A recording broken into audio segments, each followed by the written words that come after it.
The Wildcard Weekend review episode of the Bears Talk Underground is brought to you by our new friends from Tix Blitz. It's kind of a tongue twister.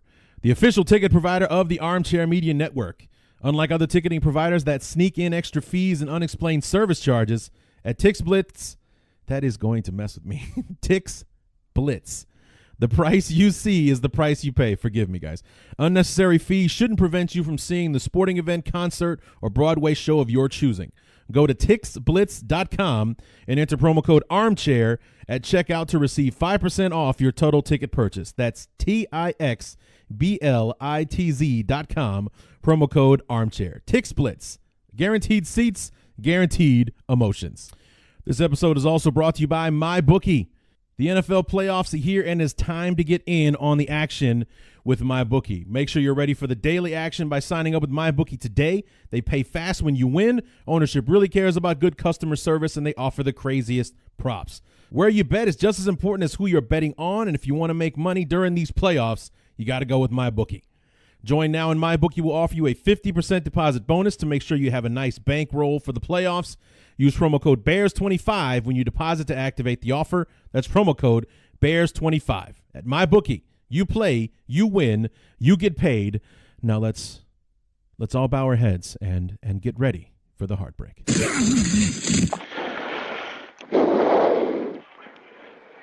Knee-jerk reaction to Bears and the Eagles in the fourth quarter, and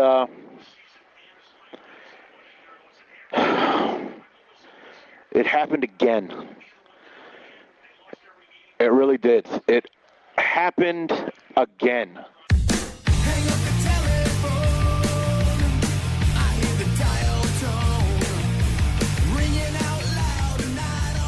I figured, why waste time writing an intro, and we all know how the game went, so don't have to answer the questions that I always pose in the beginning. Why not just show you the opening moments of my disbelief on how this amazing season for our beloved Chicago Bears ended on Sunday. What's going on, everybody?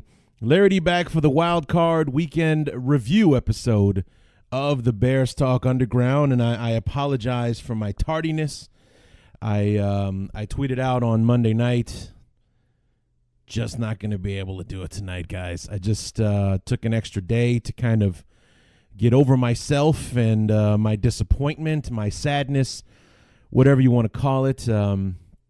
Came home from work on Tuesday and had some errands to run before I got home from work, and decided to pick up dinner on my way home as well. So I got home, I had dinner, relaxed a little bit, was thinking about doing the show, realized that I left my phone in my bedroom. So I went into my bedroom and sat down on the bed, started looking at some stuff, and decided to get comfy. And the next thing I knew, it was 1:30 in the morning. So there went my plans on getting the show done on Tuesday night. So here I am, bright and early on Wednesday morning, because I slept for 7 hours from about 7:30, 8 o'clock till about nearly 2 a.m. When I did wake up. So, yeah, it's going to be a long day at work, because usually around 5 o'clock when it's quitting time for me, I've been up for about, 9 hours, since about 6:30. Instead, I'll be clocking in at just around 15 hours. So I figured that I better go ahead and take advantage of the time that I have this morning, as opposed to trying to gut my way through it on Wednesday night when I got home from work. So here I am, just before I enter my morning routine and get ready for work. I'm going to go ahead and bang this out for you guys, because I promised it to you last night, and I kind of screwed that up. So anyway, now that we got that out of the way, anything exciting happen over the weekend? Christ almighty. I can't express to you guys how disappointed I am. Not that we lost, but how we lost. That's the most heartbreaking part of it all. I mean, you'll hear me talk about it in the fourth quarter knee-jerk reaction that you just got a taste of. That was the first about 20 seconds of it. It gets a bit more animated than that, I promise. the anger kicks in for a minute, and I got kind of pissed for a second, but I expressed the sentiment that it just, if the Bears, with that minute left in the fourth quarter, the 56 seconds is what it was. If the Eagles had just stopped us and we weren't able to get in field goal range or anything like that, then that's one thing. That's Philadelphia beating us. And even though it was revealed later on that it was tipped, which could have thrown off the trajectory, which is why if you go back and you watch it, the ball does kind of fly funny when it's getting towards the upright. So it did become more of a duck as it got closer to the upright. So I even though I've seen pretty good evidence that there is that it was tipped at the line of scrimmage by one of the Eagles, it just would have been a much easier pill to swallow if the Eagles had just beaten us, as opposed to Cody Parkey missing another field goal, doinking it off the damn upright again, which that was just God laughing at us. That was the football gods laughing at us. That's all that was. Number one, to put the game in his hands, which is the absolute last thing that any Bear fan on the planet wanted. The last thing. The very last thing. But anyway, we'll go ahead and get started from the beginning. We're going to try to get through this as as quickly and as humanely as possible. When the game kicked off, it was the main event of the weekend, the last game of Wild Card Weekend, which was a bitch waiting for, believe me. Watching all these other games, watching three other teams' seasons end, and just knowing going into that game that my team, it wasn't going to happen to us. We're going to L.A. next week for a rematch with the Rams, see if we can pound them into the dirt on their own turf. And, but in the beginning, to go back to my boxing metaphor that I like to use from time to time, these two heavyweights kind of feeling each other out, going with some jabs and some body shots, but no haymakers in the early going. Knee-jerk reaction to the Bears and the Eagles after the first quarter of this wild card game. And somewhat of a back and forth right now. The Eagles' experience is showing at the moment. The Bears aren't crumbling under the pressure or anything like that. The defense is doing well. It's more of a bend but don't break at the moment. But offensively, we haven't really been able to get anything going thus far. The Eagles' defense is playing as well as advertised, at least in the first couple of possessions that the Bears had in the first quarter. Jordan Howard, however, in the opportunities that he's gotten on the Bears' short opportunities, able to get some decent running. And it always seems to be like one fingernail a tackle away from being able to break one. Maybe not necessarily for a touchdown, but at least being able to get to the third level and get 15, 20 yards on a gain. Twice now I've seen him run up the middle, and for some guy to come in and get like a shoelace tackle that trips him up, and what could have been about a 15 or a 20-yard gain is like a 6 or a 7-yard gain kind of thing. Passing-wise, we're missing Trey Burton in this ball game. Came up with a groin injury on Saturday and was inactive for today's game. Eddie Jackson is active, but he hasn't played yet for the Bears, so we'll wonder what's going on there. But defensively, we're getting after Foles. We're being stout. We're being bend but don't break. But Philly was able to work the chains and get their first drive and result in a field goal. So the Eagles are up 3-0 right now at the end of one. As we start the second quarter, the Eagles with their third offensive possession of the game. They've got a couple of first downs here. And actually, just a couple of plays ago, it was 3rd and 9, and they run a draw play. The Eagles run a draw play, and the running back gets smacked about a yard short, like runs into a brick wall right at the marker. And they gave him like another full yard past the first down marker, and for whatever reason, Nagy didn't challenge it. I don't know why. I know that the Eagles ran up to the line of scrimmage and got it snapped as quickly as possible, but there was definitely plenty of time for the Bears to be able to make a decision and throw the challenge flag on that one, but they didn't. But here we go. We're getting back to the second quarter. The Eagles have the football with a 3-point lead, and we'll see how it goes from here. Hopefully we'll get settled down and take over the game. So like I said, in the first quarter, the experience of Philadelphia, having been there, done that, was kind of showing. They came out seemingly a bit more prepared than the Bears. Not that, it was embarrassing for us or anything like that. I mean, the Bears came to play. That was evident, and that was the one thing that I've really enjoyed about watching Nagy do his thing, or how the team has played under Nagy, is that, I mentioned during the preview episode that the one thing that I've loved about this team, that I've loved under, as far as seeing changes under Nagy, that how many times throughout this season have you ever heard me say that we didn't appear like we were ready to play, or that we came out flat, or anything like that? I think maybe the Arizona game, maybe the Miami game, where the heat was really kind of getting to us and things like that. But overall, it just seemed like the Bears were always ready to play.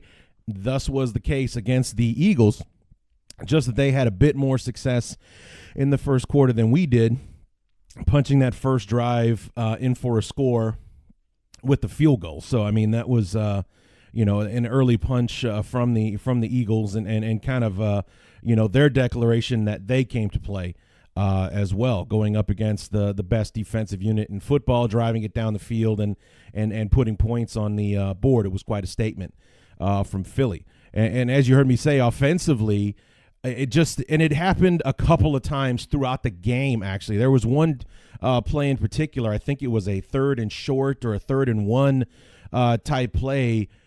It's like Philly loaded up the entire line of scrimmage. They put just about every defender they have in the box to defend against this run. Jordan Howard breaks through, but one of the defenders got just enough of him that he gets tripped up and he falls down. If he gets past that guy, if he gets through that tackle, it's off to the races. Touchdown, maybe, I don't know, but it would have been a huge play, and that happened at least 3 or 4 times that I can think of throughout the game, including a couple of times that I mentioned in that first quarter knee-jerk reaction. Howard was one broken tackle away from being able to have huge gains in this football game and become a much bigger factor than he ended up being. So, I mean, it was, we knew at the end of the first quarter that we were in for a game. If you didn't know that from the first possession where Philly drove it down the field and put a field goal on the board. But, you definitely knew it at the end of the first quarter. We're down 3-0. We're at home. And here we are. The defending champs are flexing their muscles here. And, in the second quarter, it was more of the same. The Bears were able to make some things happen. They got some turnovers off of Nick Foles. They killed some promising drives defensively, but offensively still weren't able to get anything going. And then we had the most bizarre chain of events happen on the drive that ended the half. I mean, the play to Anthony Miller, I'll talk about it afterwards. But trust me, buckle in, because this knee-jerk reaction is 4.5 minutes long, and I spend about half of it talking about what happened in the quarter, and then the rest of it talking about what happened on this bananas play just before the end of the half. Knee-jerk reaction to the second quarter, the Bears and the Eagles, and it was a pretty uneventful quarter until this last couple of minutes of the first half. A lot happened in the second quarter, but it wasn't really much to write home about for the most part. That drive that the Eagles finished the first quarter, started the second quarter with, ended in a interception from Roquan Smith, an amazing play where he was basically trying to knock the ball down and ended up coming down with it. And the Bears turned that into a field goal opportunity to tie up the game at 3. Then we go back and forth.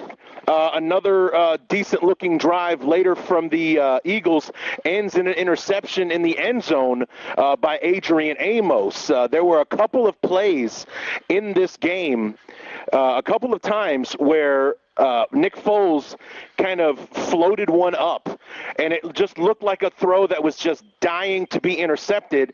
And one time it landed harmlessly into the hands of Alshon Jeffrey for a first down. The second time was like 3rd and 5, and Nick Foles just floated it up to a spot, and Golden Tate fall underneath it and picked up a big gain on 3rd down. Well, the third time was the charm, as Foles floated one up in the end zone and threw it into like either triple or quadruple coverage. There was no way the Eagle receiver was coming down with it, but he was under pressure. He was being hit by Akeem Hicks and smothered by Leonard Floyd on the back end. He throws it up. Adrian Amos comes down with it and kills the most promising touchdown drive for the Eagles. The Bears, on the other hand, we had a scare early in the second quarter with Mitch Trubisky making a scramble on 3rd down right before the Cody Parkey field goal, but he comes up lame. He was limping a little bit as he goes to the sideline, so every Bear fan in the country's butthole puckered up when we saw that happen, but Mitch came back out and he's been fine. But, right here at the very end is where all of the excitement happened, because the Bears are running the 2-minute drill, moving the football very effectively through the passing game on the Eagles. The Eagles somewhat in a prevent and keeping everything in front of them kind of thing. And then just as we're getting into Eagle territory, Mitch throws a dime to Anthony Miller, a beautiful throw to Anthony Miller.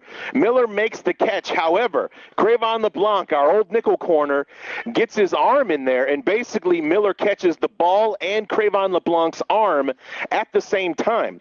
Now, in real time, it happens so fast. Miller makes the catch, goes down, ball comes out. So it looks like in real speed, in real time, like Miller didn't complete the catch. He didn't go to the ground with the catch.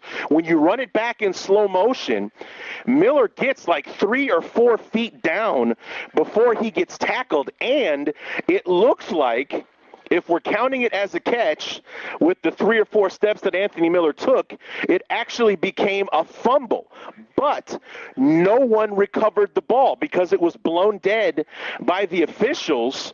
It was actually an official that recovered the football. When they went back and replayed it, it was ruled that because there was no clear recovery, therefore the play never ended.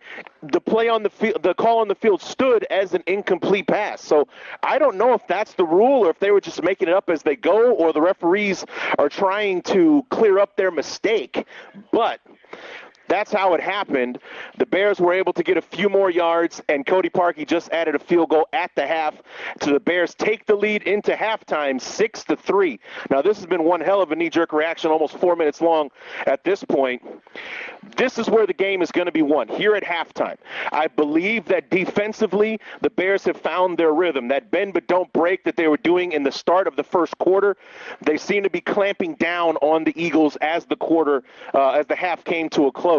It's going to be up to our offense to step up and make some plays, kind of like they were doing in the last half of the second quarter, to see if we can put some touchdowns on the board and put some distance between us and the Eagles. But right now we have the lead, and we get the ball back to start the second half. So there was a mouthful for you. I hope you're still with me. But yeah, that was a bananas sequence that happened there, and it is actually documented in the rule book. They had to dig deep into the archives, but they were able to find the rule that says, because there was no clear recovery, they basically had to allow the call on the field to stand. And unfortunately, the call on the field was an incomplete pass because there was no clear recovery, because the referee blew it dead. He was off, even though as far as what really actually happened on the field, it was a live ball that nobody recovered. It was the referee that walked up to it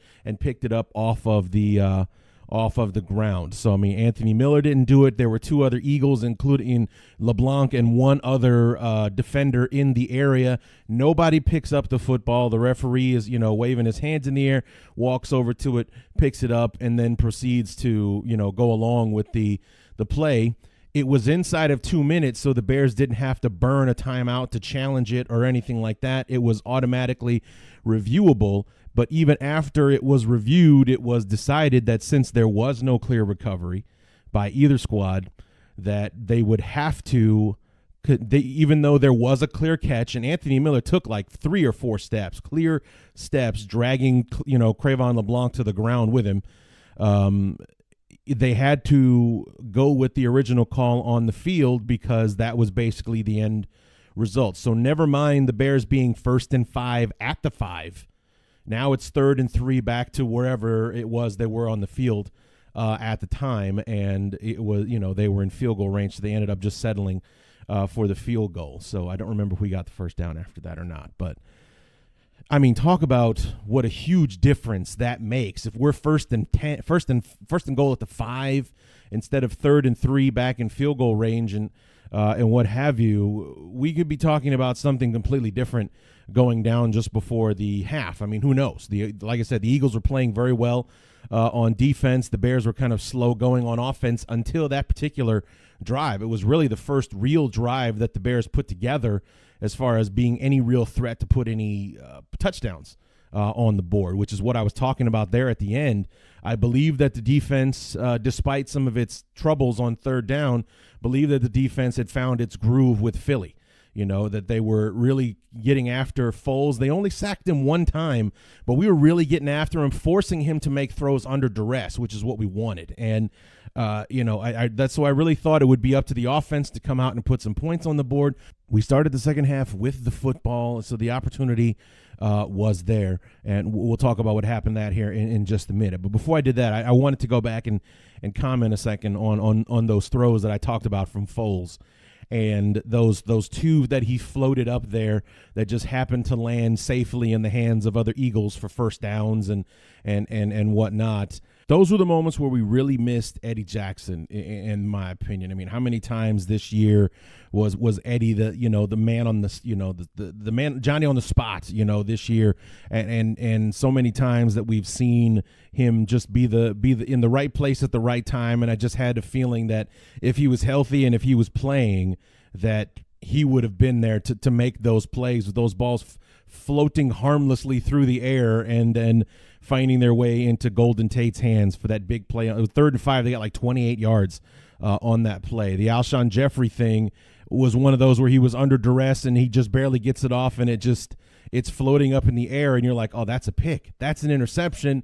And then it lands in Alshon Jeffrey's hands, and he was wide open as well. So, I mean, it was he was playing with fire there and getting lucky. And then, like I said, the 3rd time was the charm. He decided to float one up with 4 actually in the area, and it was Adrian Amos that came down and made the interception that killed their most promising offensive drive of the first half. So it's like we just seemed to be able to answer the call. We had trouble stopping them on 3rd down. They were 6 for 13 in the game, or maybe a little bit better than that. Let me look. I have the stats right here, actually. So 3rd down, 6 for 13 on 3rd down, so almost 50%. It seemed a lot more than that, actually. But that's what the case was, and we were only like 5 for 16, which is only a third of the conversion. So anyway, as we move into the second half, started to get a little bit nervous, but we had a lead going into halftime. Seemingly we had some momentum, even though I feel like some of our momentum was stolen by that weird controversial moment there before halftime. But nonetheless, we have the lead. We're at home. The defense appeared to have things under control. But as we move into the third quarter, they have their worst drive in a long time, and it ended up having a huge factor in the ballgame. Knee-jerk reaction to the third quarter of the Bears and the Eagles, and probably my least favorite quarter of the game so far. Like I said, at the end of the second half, or the end of the first half, the defense seemed to have found its rhythm. It was where it was bending and not breaking in the first quarter. It was starting to impose its will upon the Eagles. Well, in a drive for the Eagles in the third quarter, they started giving gifts to the Eagles. The first one being on a third down play, a pass intended for Zach Ertz. Adrian Amos comes in and hits him, and it was helmet to helmet, 15-yard penalty, what should have been fourth down, Eagles punt, and there you go, becomes an extension of drive, 15-yard penalty, first down, Eagles. A couple of plays later, Prince Amukamara called for pass interference. It was a 33-yard penalty, along with a too many men on the field penalty. It was 52 yards in penalties on a 77-yard drive that the Eagles capped off with a touchdown pass from Nick Foles to Dallas Goedert to take the lead 10-6. The offense kind of came out, I want to say flat in the third quarter, and it's not really so much flat. I mean, the opening drive of the second half was 5 minutes long, but it ended in a punt. And the Bears weren't really getting any rhythm offensively, whereas defensively they seemed to kind of find their rhythm. Offensively, they're still struggling to find it. But light at the end of the tunnel appears to be the Bears having their best offensive drive of the half right now at the close of the third quarter. So as we move into the fourth quarter, we're down 4. It's 10-6, but the Bears are threatening, and it seems like they're a bit more comfortable in pass protection. Mitch is able to find his receivers. He's been feeding Allen Robinson pretty heavy, and the Bears are moving the chain. So we'll see what goes on from here. We're in Philly territory. Let's see if we can finish it off and retake the lead. So I just looked at the stats again, and those 3 penalties for 52 yards were the only penalties of the game for the Bears. They had no penalties on offense, and before and after that drive, the defense, no penalties either. So those 3 penalties that allowed Philadelphia to move the football down the field, where they only had to gain 25 of the 77 yards that they marched down the field to get that touchdown. I mean, it all started with that hit from Adrian Amos. I mean, I didn't get a chance to see the play again. And when I did see it, all I was focusing on was what the penalty on Amos was for. It was the defenseless receiver foul because Ertz, was defenseless or so. I've never really been a fan of that rule. You're making a catch, you're in the NFL, you're going to get hit. Defenseless or not, that's the game. So I've never really liked the defenseless player rule. As a Bear fan, if it happens to us, obviously we'll take it. But it's just, as a football fan in general, watching it happen to any one of the other 31 teams, it's like it's football. You come across the middle, you're going to get hit. You're down the sideline like that, behind the cornerback, in front of the safety. The safety's coming down. He's going to hit you. So never been a fan of the rule. But even if it wasn't the defenseless receiver thing, it may have been unnecessary roughness because it was helmet to helmet. Amos did lower his helmet, hit Ertz right between the eyes with his own helmet. So either way, Amos is getting flagged for that, and it ended up being a silly penalty. Like I said, when I went back to look at it, that's all I was looking at. I didn't notice whether or not Ertz was going to catch the ball or if it was a catchable pass or anything like that. Chris Collinsworth, I believe, said that it was a stupid penalty because Ertz wasn't going to catch the ball. So if you go by what Collinsworth said, then that makes it twice as dumb. But, nonetheless, it happened. It extended the drive. I think 2 or 3 plays later was when we had 12 guys on the field just before the snap. So the referees blew the play dead and called that. And then, like, the very next play after that was the pass interference on Prince and Mukamura. So they just moved the football down the field by the Bears helping them on that one drive. And it was until the end of the game their most successful drive, but they had very little to do with it. So that was the most disappointing part. And as I look at the stats, I didn't realize until I just looked at it, those were the only penalties that were called against the Bears for the entire game.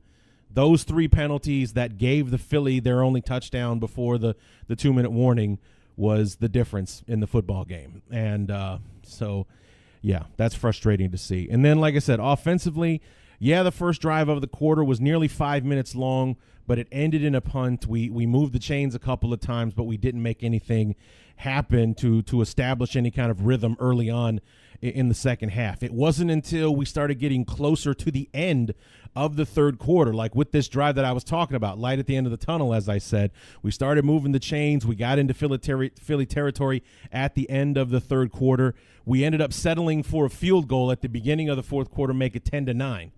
I did a knee-jerk reaction for the 2-minute warning. I don't remember how much I gave away as to what actually happened, but here that is, we have a lead. We're up 15-10 with 2 minutes to go, and Philly has the ball. Knee-jerk reaction, the 2-minute warning with the Bears and the Eagles, and our beloved have the lead. They had a really great touchdown drive they put together to go up 15-10, and they had a Cody Parkey field goal they added earlier to make it 10-9.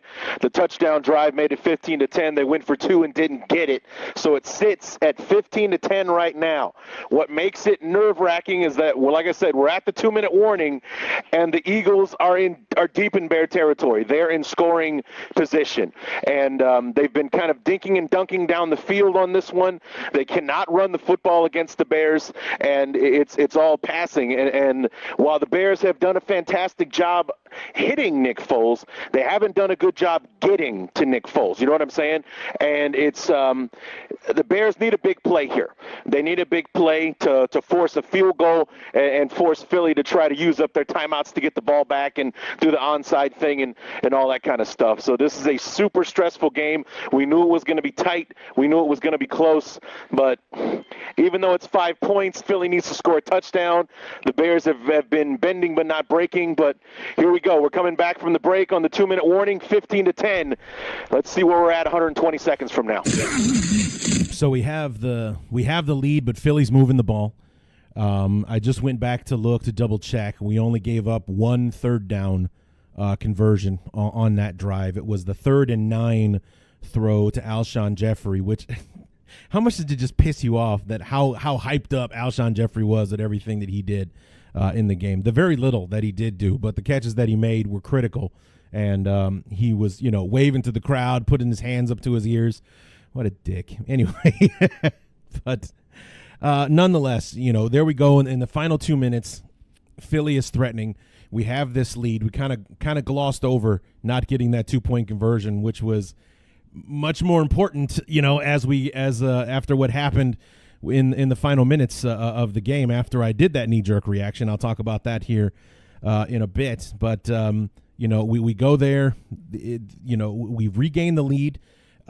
It's up to the defense to stop Philadelphia from getting back in to the end zone, and Philly had to earn this one, and unfortunately they did. And then we get down to the nitty-gritty, and we've come full circle back to that moment that I started the show with, my knee-jerk reaction to how the season ended.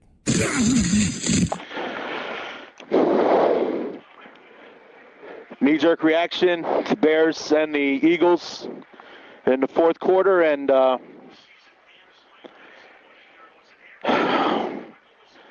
it happened again. It really did. It happened again. The Bears gave up the touchdown with about 56 seconds to go in the fourth quarter. The Eagles went for 2 and they fell short, so it's 16-15. The Bears get the ball back. They get an amazing kickoff return by Tariq Cohen that makes it much easier for the Bears to move the football.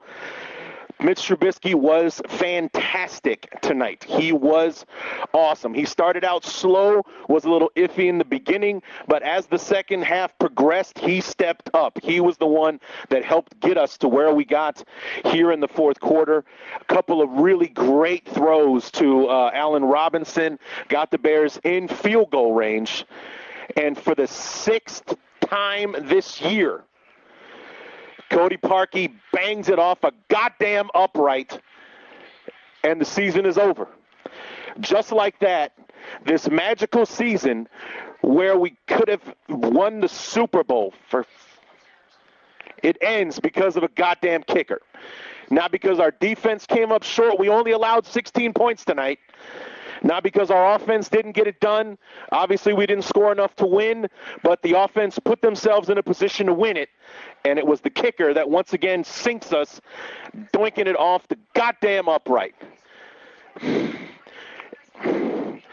If we fall short on offense and we can't get into field goal range, it's a much easier pill to swallow. It absolutely is. When it comes down to a guy... I tweeted earlier today that the only thing that made me nervous about the game was that there is no tomorrow if we lose. And I said I was not ready. I'm not done watching this team play yet, is what I said.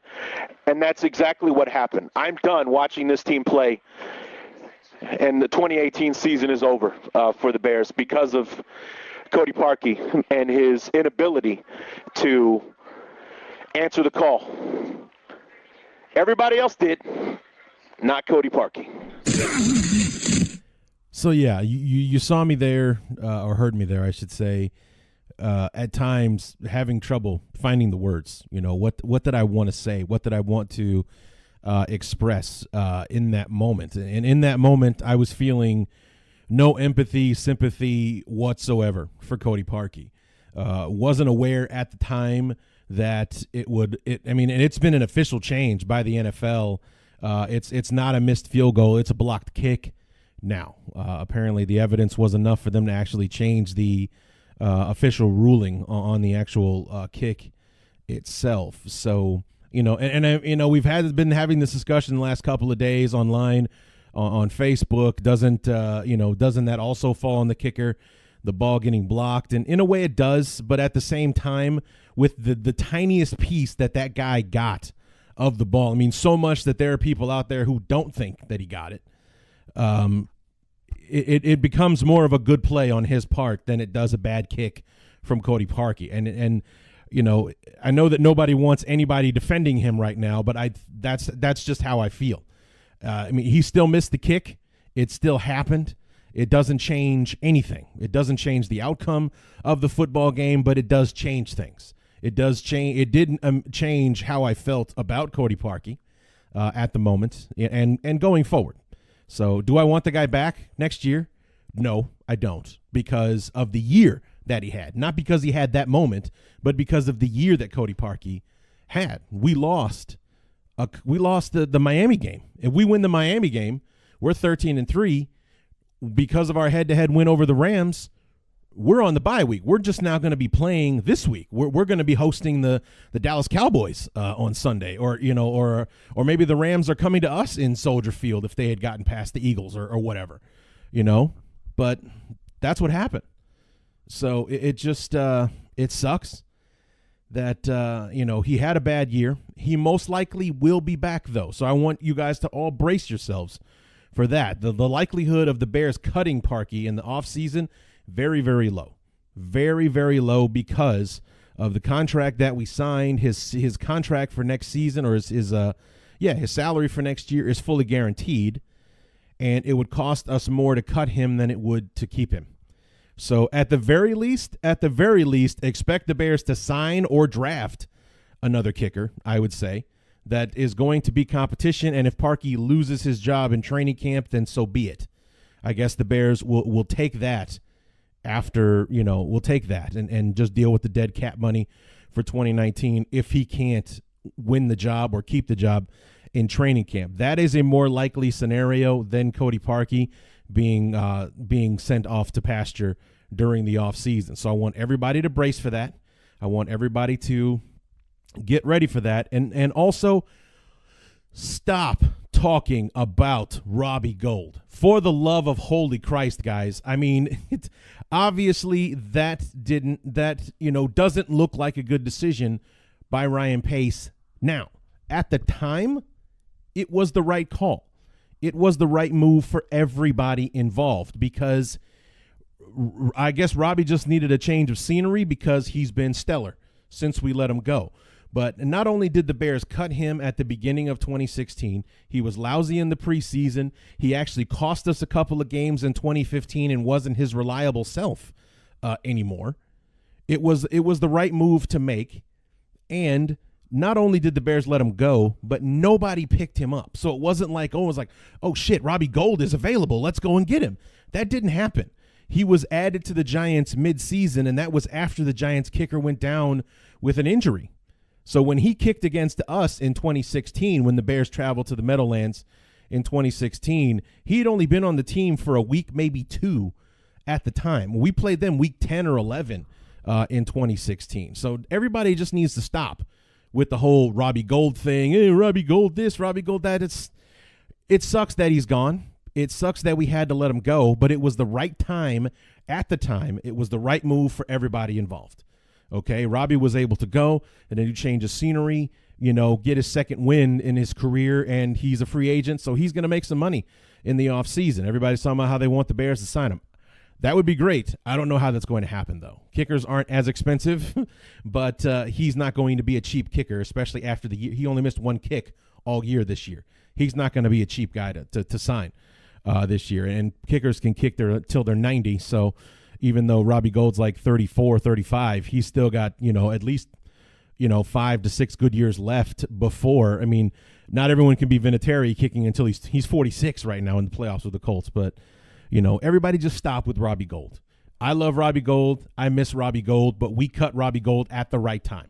Okay, so it's not like he was a salary cap decision or he was a money decision. He was a lousy kicker decision. He had a bad 2015 season, and it did not look like the offseason did him any good because he was shaky and inconsistent in the preseason in 2016 as well. Everybody seems to forget that just because he's been kicking well since he started kicking for other teams.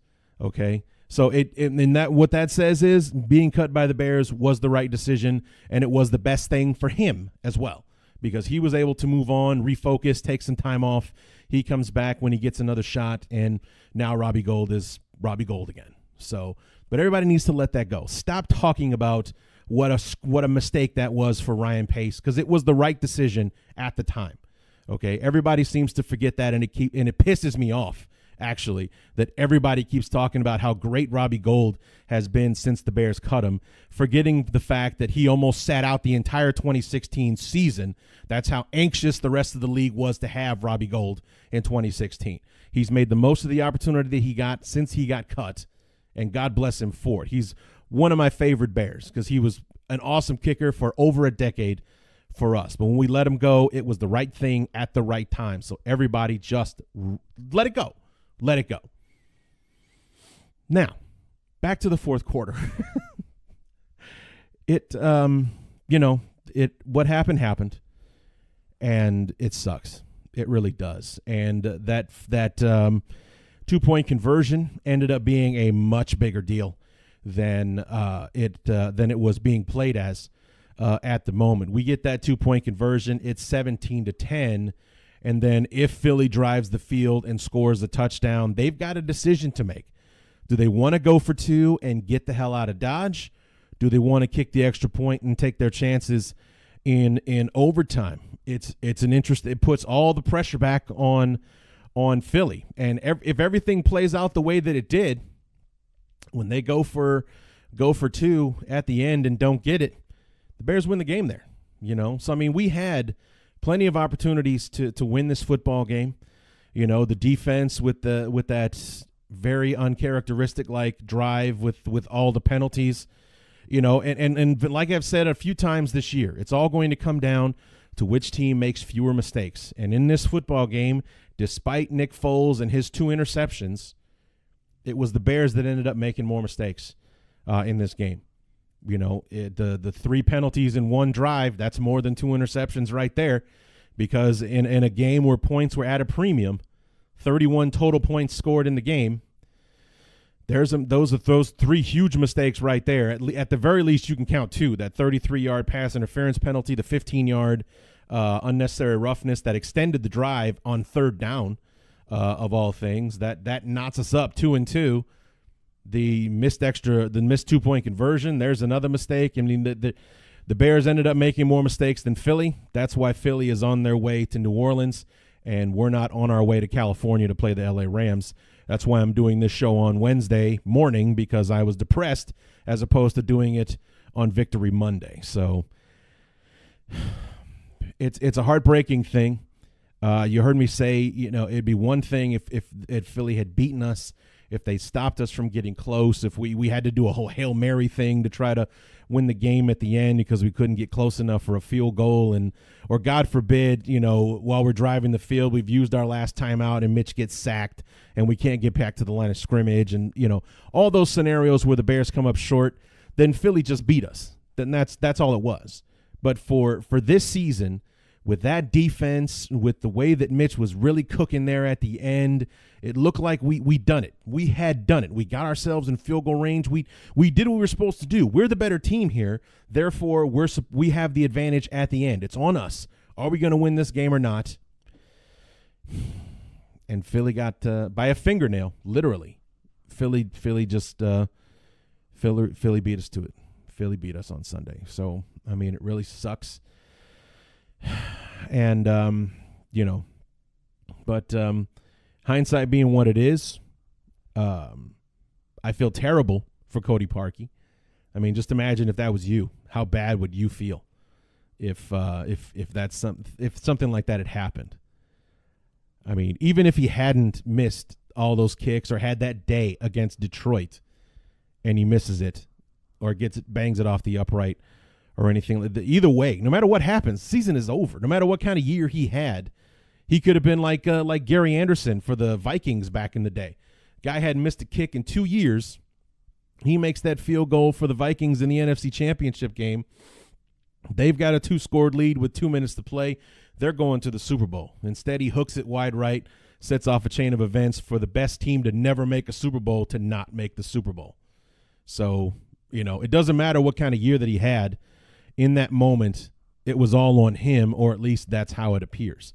Even though we had plenty of opportunities to take the pressure off of him, that didn't happen. And in the end, it came down to him, and we were all worried about it. A couple of you tweeted me that if it comes down to Cody Parkey, we're probably going to lose. And I said, based on the evidence, I would have to agree. So hopefully it doesn't come to that. And sure enough, it did. And in the end, God bless him, but Cody Parkey was not meant to be the hero this time. So, like I said, brace yourselves, guys. They're not going to cut him. It's not going to happen. So I do believe that there will be a camp leg. Somebody will come in. Maybe even somebody legitimate will come in to test Cody Parkey and to push him in the preseason, and there will be a kicker competition. I believe that is the move to make. Make Cody earn his job, and if he can't do it, if he's mentally not strong enough to handle it, then it's worth taking the salary cap hit to move on. But to just flat out move on now and take our chances with somebody else, probably not the best move, especially considering, with the groundswell of support from his teammates. Regardless of his performance this year, Cody Parkey's a popular guy in that locker room, and the chemistry of this team this year has been amazing. And I don't think it would be a good move to let him go at this time. So, speaking of chemistry and everything, that's the other thing that makes it so awful that the season is over. How special. This is it feels like a once in a lifetime thing. Not that we won't be able to do it next year. I'll talk a lot more about this because we got a year in review show coming. It'll probably be Sunday, Monday next week. Okay, so I'm going to take a few more days to collect myself and coordinate with our good friend Lauren Cox to see when he'll be free to come onto the show. Maybe even try to throw another guest or two in there to summarize this season.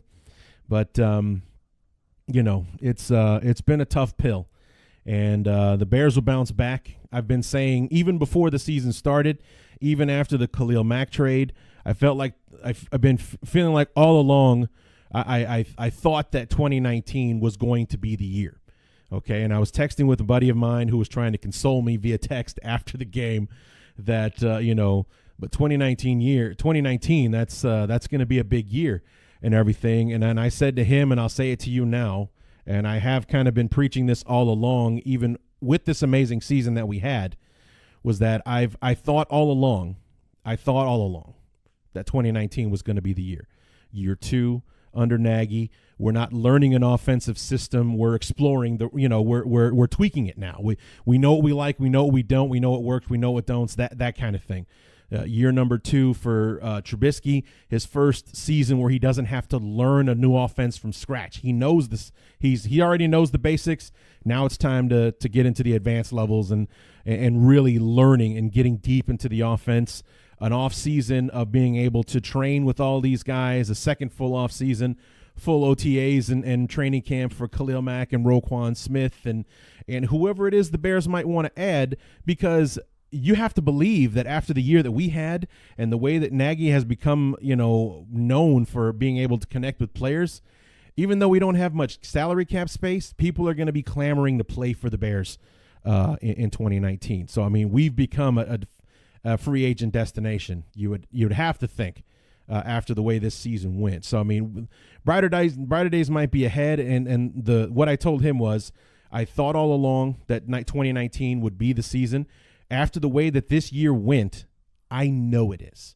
I know 2019 is the year that we'll be looking at this loss on like a year in 18 months from now, September of 2020, August of 2020, whatever it is, we'll be watching the America's game on NFL Network for the 2019 world champion Chicago Bears. I know it. I know it. I mean, that's just how I feel. And the beginning of America's game will start with us losing that wild card game to Philly. That's where the road to the Super Bowl in 2019 began, was being able to come back in 2019 and answer for that loss. So I believe that's how it's going to go down. That's the storybook that I'm writing right now, is that we lose that game in Philly, and that's the crux. That's the starting point for a world championship in 2019. I thought that the Bears would be serious contenders in 2019. Now I know that they will be. We'll have a first round bye next year. Hell, we might even be number one, and we're going to go to the Super Bowl in 2019. I don't even know where it is next year. I think it's back in New Orleans. Wouldn't that be something? Number one, it's 34 years since we won a Super Bowl in 85. 34, obviously the number for Walter Payton. So it's a sacred year, 34 years. And I believe the Super Bowl is back in New Orleans. So why wouldn't that be the time that we go back? Why not? This is all for it all to come through. 34 years since the last one. 34 is Sweetness's number. It's back in New Orleans.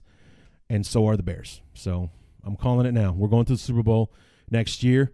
This game will be the reason why. We're going to be hungry and angry and pissed off to answer for this game and put ourselves back in the Super Bowl. So I'm going to forego Bear Up and Bear Down this year. I think or this week, I should say. We'll do Bear Up and Bear Downs in the year in review episode for the season. Obviously, if I was doing it, Bear Down Cody Parkey, Bear Up to Mitch Trubisky, Allen Robinson for sure. Bear down Adrian Amos, that penalty that, he got the interception. He's had a great year, but that was the worst time to have one of those penalties pop up. It was it catapulted the Philly into the end zone, which had a big part in how the game ended up. So, just a shotgun Bear Up, Bear Down there for you. So anyway, the sun is starting to creep through my windows now as it starts to come up. So I need to jump in the shower and get ready for work. And so here's the show for you guys. Keep your eyes on the Twitter feeds, BTU_Larry on Twitter, and the Bears Talk Underground Facebook page. Just search Bears Talk Underground on Facebook. We'll be back. I'm probably going to try to get it done Sunday during the Eagles game, because that's the last one that I want to watch. And once again, it's the last game of the weekend. So see if I can't get that recorded during that game and be distracted from what's going on there. Hope to have Lauren Cox and maybe see about getting some other guests on the show to help sum up this amazing season. And until then, my name is Larry D, and this has been the Bears Talk Underground.